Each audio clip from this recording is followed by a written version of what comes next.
జిల్లా మిర్యాలగూడ పట్టణంలో లాటరీ పేరుతో భారీ మోసం వెలుగు చూసింది. ఆకర్షణీయమైన బహుమతులు ఇస్తామని నమ్మించి వేలాది మంది అమాయకుల నుంచి కోట్లాది రూపాయలు వసూలు చేసి నిర్వాహకులు ఉడాయించిన ఘటన సోమవారం కలకలం రేపింది. ఈ ఘటన స్థానికంగా తీవ్ర చర్చనీయాంశంగా మారింది. బాధితులు తెలిపిన వివరాల ప్రకారం మిర్యాలగూడకు చెందిన రమేష్, కోటేశ్వరరావు, శ్రీనివాస్ అనే ముగ్గురు వ్యక్తులు కలిసి ఆర్కే ఎంటర్ప్రైజెస్ అనే సంస్థను ఏర్పాటు చేశారు. వీరు నెలకు 1000 చొప్పున 15 నెలల పాటు చెల్లించేలా ఒక స్కీమ్ ను ప్రకటించారు. ప్రతి నెల డ్రా తీసి 10 మంది అదృష్టవంతులకు విలువైన బహుమతులు అందిస్తామని ప్రచారం చేశారు. వీరి మాటలు నమ్మిన కొందరు వ్యక్తులు ఏజెంట్లుగా చేరారు.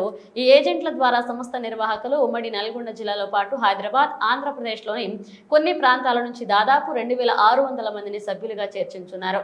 ఇలా సభ్యుల నుంచి సుమారు 4 కోట్ల వసూలు చేసినట్లుగా తెలుస్తుంది. మొదట్లో కొందరికి లాటరీ స్కీమ్ లో భాగంగా డ్రాలు తీసి బహుమతులు అందించారు. దీంతో ప్రజలకు నమ్మకం కుదిరింది. అయితే స్కీమ్ గడువు ఈ ఏడాది జనవరి నెలతో పూర్తి కావడంతో అప్పటి నుంచి సభ్యులకు ఇవ్వాల్సిన వస్తువులు, బహుమతుల విషయంలో నిర్వాహకులు కాలయాపన చేస్తూ వచ్చారు. చివరికి వారు అందుబాటులో లేకుండా పోయారు. తమ డబ్బు పోయిందని మోసపోయామని గ్రహించిన బాధితులు సోమవారం మిర్యాలగూడ 1వ పట్టణ పోలీస్ స్టేషన్లో ఫిర్యాదు చేశారు. బాధితుల నుంచి ఫిర్యాదు స్వీకరించిన పోలీసులు కేసు నమోదు చేసుకుని దర్యాప్తు ప్రారంభించినట్లుగా సీఎం మోతీరామ్ మీడియాకు వెల్లడించారు.